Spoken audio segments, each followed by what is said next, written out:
Good morning again, Green Spring. And today our guest on Who's Who is Richard Schmidt. Now we had Richard Schmidt last month also, but his early life and early career was so interesting that we didn't get really through his career. And so I wanted to bring him back this month because he had a very interesting career and a career that we might not understand everything he did because it's very technical, very detailed. But we're going to talk about Rick's. Now I'll summarize just a bit of what we learned last month. He was born in Jamaica, New York, which is on Long Island. He grew up in Franklin Square on Long Island. He played trombone from the grades 3 through 12, and math was his favorite subject in high school, and he graduated in the top 20 of 900 students. He was awarded the Rensselaer Polytechnic Institute Math Science Award as a senior, and as a result he won a scholarship to RPI for 1 year. He graduated from RPI in 1956 with a bachelor's degree in electrical engineering, and he received a fellowship to USC from Hughes Aircraft and graduated with a Master of Science degree in electrical engineering in 1958. During his career, he taught in various capacities at USC during his master's program, Hofstra University Lab, and Sperry Gyroscope. Before we start discussing work you did for specific companies, I would like to spend a few minutes talking about the patents you won, and especially those in which you made a major contribution, because you won a number of patents for for different companies, right? I was working for Robotic Vision, I guess is the name of the company that had all the patents. They were doing three-dimensional measurements with a system that could give you 3D output and guide robots to do a job that a human normally would do. And so the patents were very important to protect all the innovation that we came up with. And we didn't really have a lawyer in our midst. We hired out our patents to somebody, and they asked me to oversee it. No. Well, I'd send the stuff to the lawyer, and the lawyer would come back, and I'd say, this is not right. And I have to tell him how to make it right. And he'd get it, and he'd send it back to me, and I said, it's still not quite right. So I kind of learned the language of the legal profession so that I could write it the first time, and then he would just look at it and bless it. Oh, good. And so we did about 50 patents. We won 49 out of them. And so that's how I got into doing a lot of patent work.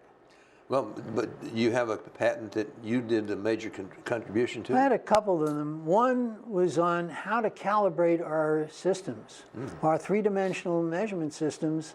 They were using very fancy ways to calibrate it. Well, what is calibration? When you're measuring something, you don't want to have just a couple of numbers and not know how precise they are. So to get the precise values, which is necessary if you're going to do some mechanical work, you've got to have the parts fit to a certain precision. To get that precision, you have to teach the system how to make those measurements. And it's that teaching methods that they were used very complicated mechanisms to do it. And you couldn't get the accuracy. And you're spending all this money on these fancy things. I came up with a nice, simple way. Take a flat plate.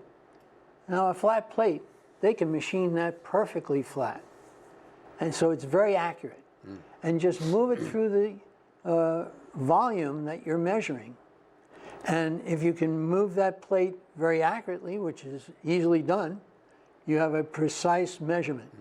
And everybody said, you can't do that. You have to have some crosshairs or something on it. No, you don't. Just a flat plate will do it. So calibration really means that you're making sure that the tools you use to measure are accurate. You're making the tools an accurate reporting mechanism. Yeah, okay. You want to report accurate information. And calibration is used in all industry for all Oh, of the, absolutely. yeah, it's absolutely All necessary. tools who are going to do measurement have to be calibrated. Okay. I just wanted to make sure because the calibration, people don't necessarily understand that particular term, is, although Okay. engineers are, I take it back. common. Yeah. You know? It's so common that I That's right. don't realize I have to tell that to Yeah, somebody. okay.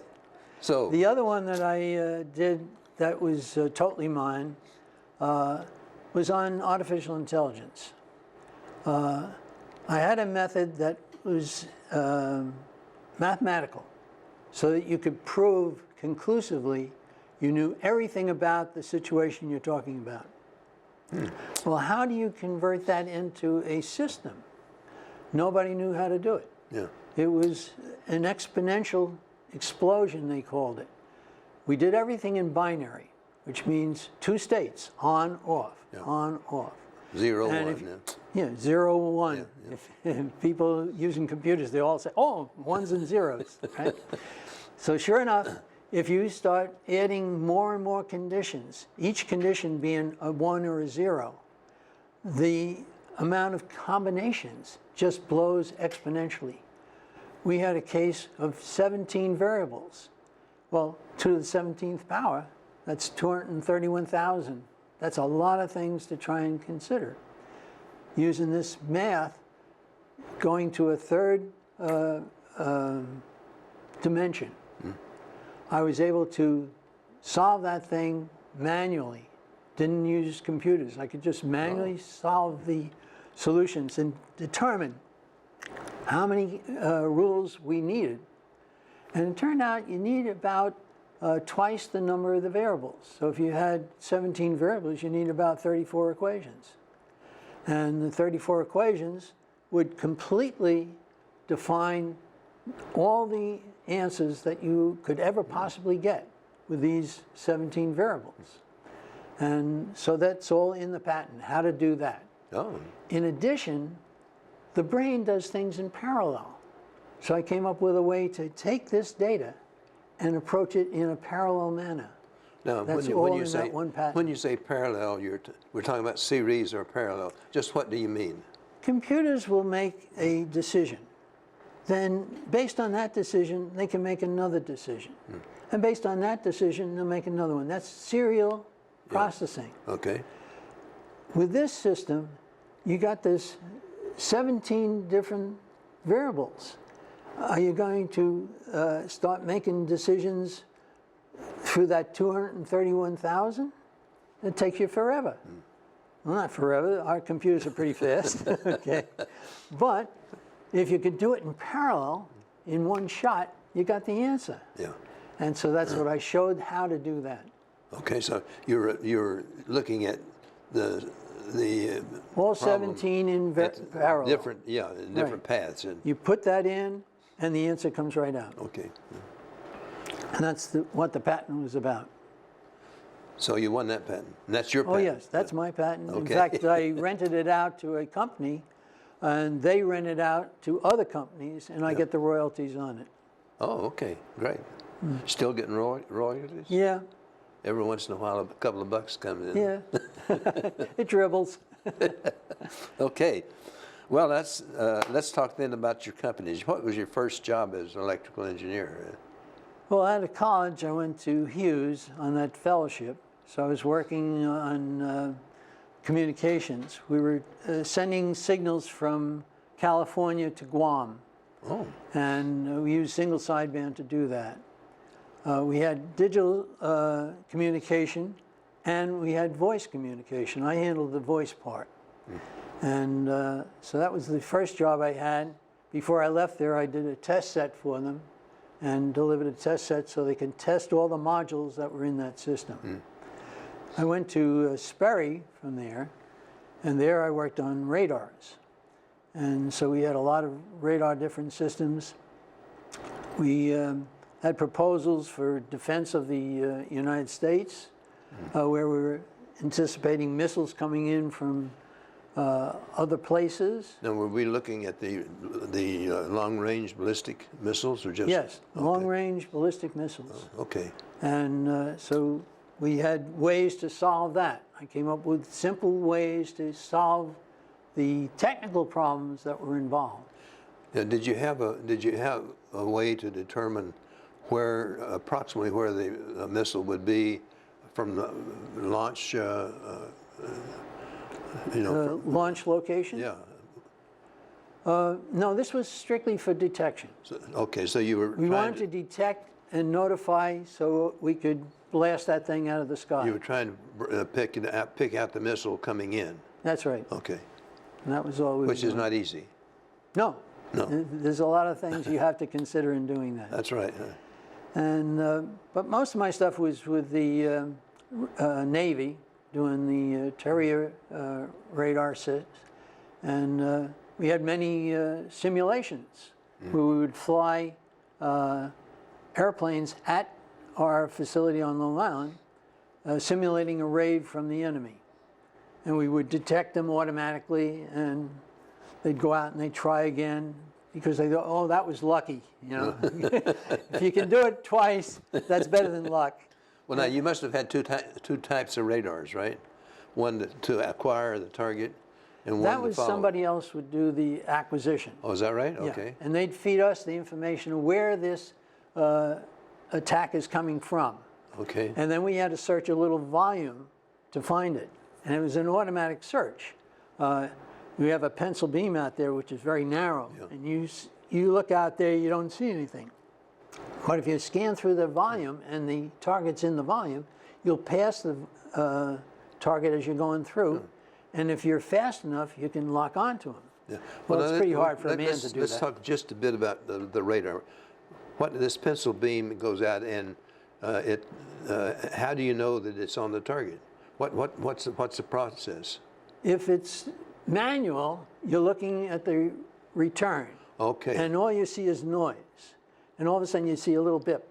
That bip means you just passed through them. Well, okay. If you can hit it as soon as you see the bip, you can lock onto them. So it goes out and it returns, and we look at the return. And, yeah. And the time, what's the time required for a return from when you hit the target?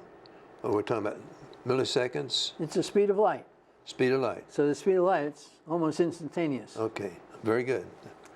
And so now that you've acquired it, now you have to track it. Yeah.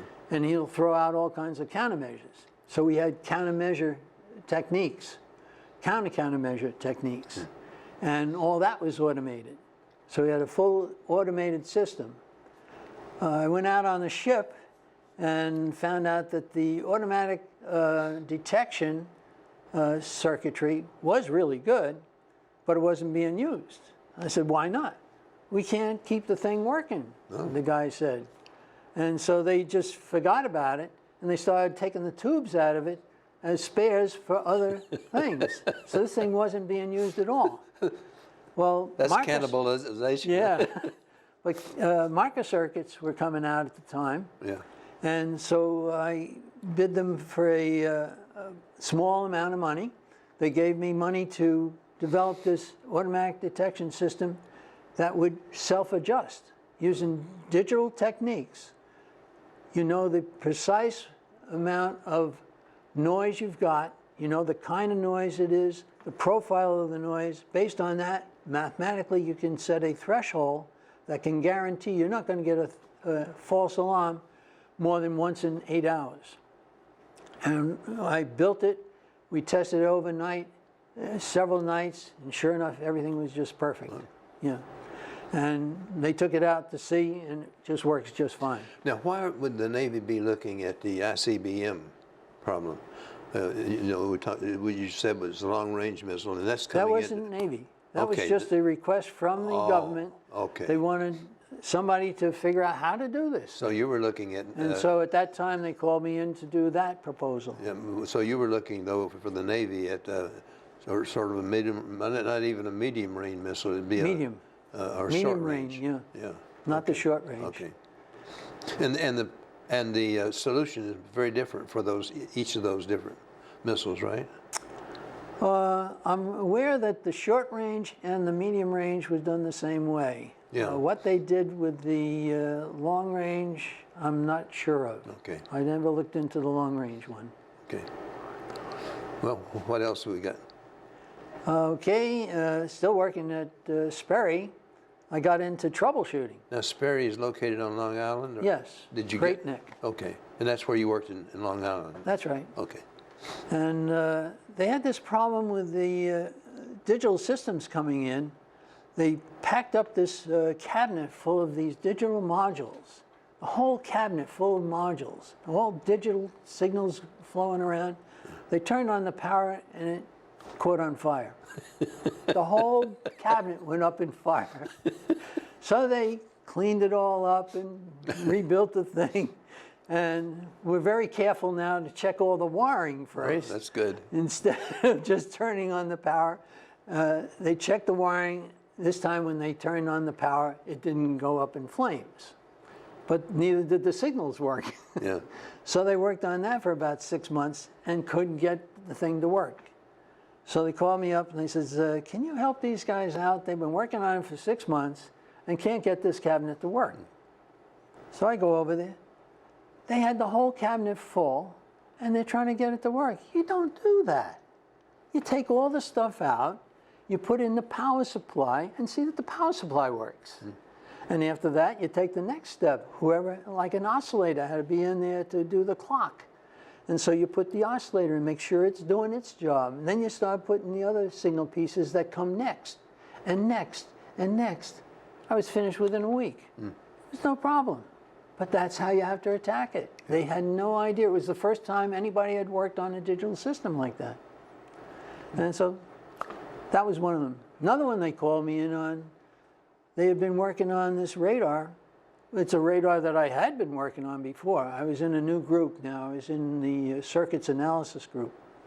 And so these guys were working on this radar, and they couldn't get it to be reliable. They'd catch the guy, and they'd be tracking him, and all of a sudden, they'd lose the track. And they'd try again, and they'd track the guy, and then they lose the track. And this just kept on going. Couldn't figure out what in the world's going on. It works most of the time, but it always fails. And they had this demonstration for the Navy on Monday. And so all the Navy people are coming down to watch this. And if this thing passes, the contract goes forward.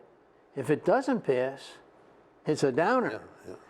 They called me in on a Thursday before that Monday. And they said, we can't figure out why this thing keeps dropping track. Take anybody you want. Bring as many people you want. Fix it, please.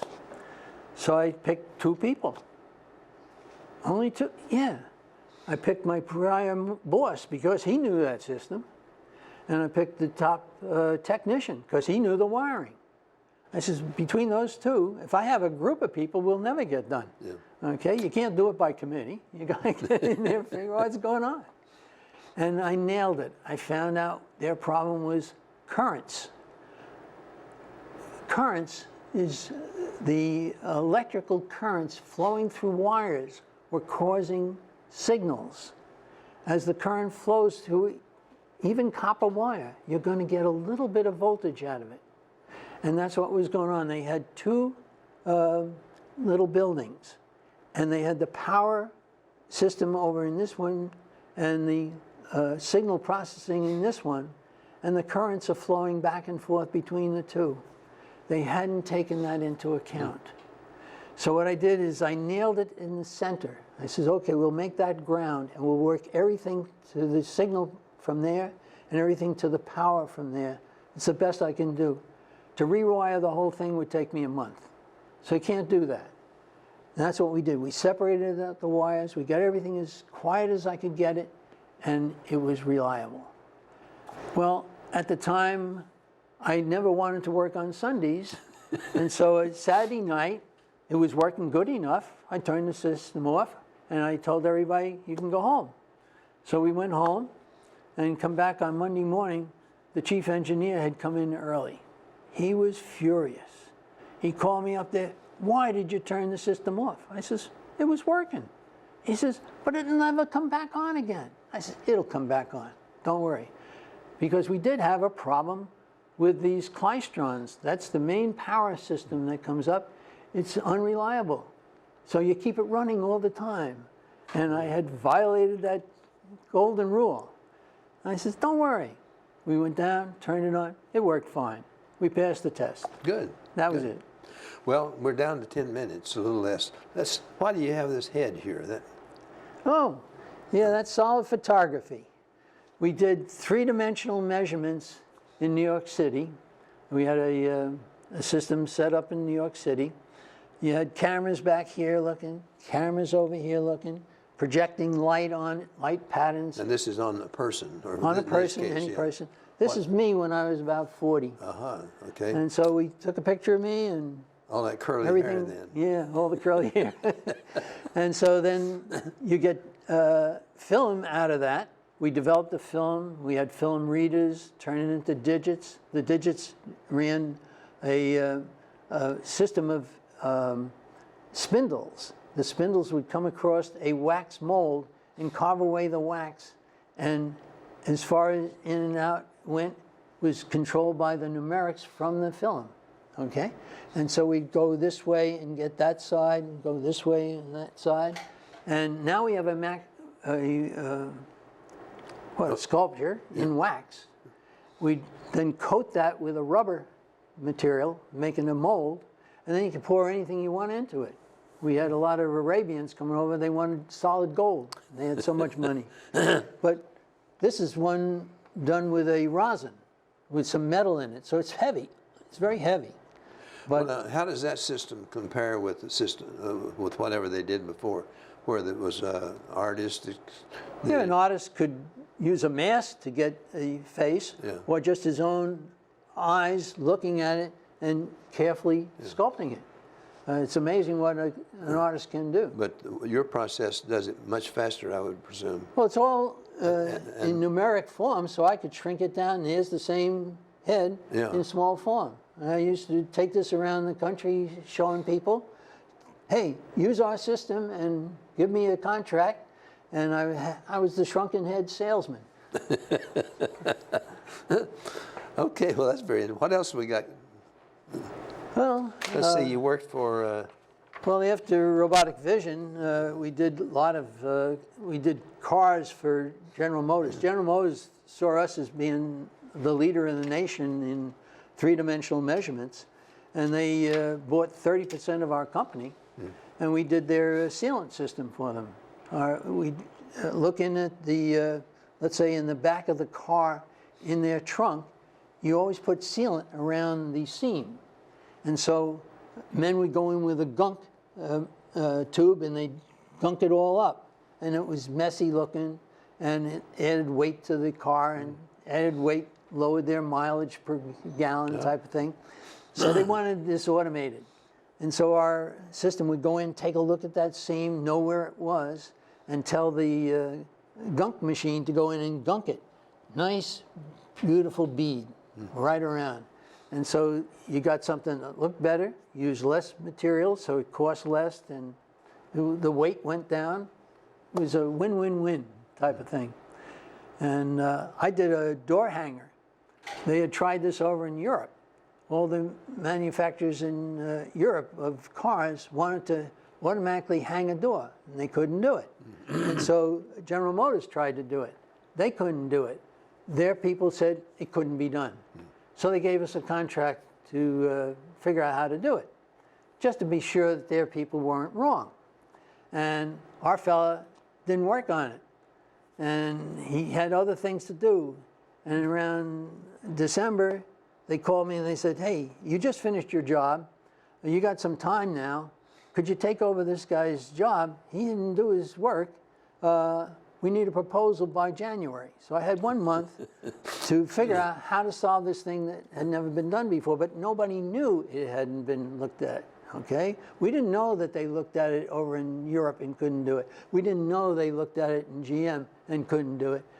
We just said, can you do it? And so I figured out, yeah, I can do that, and I told them how to do it.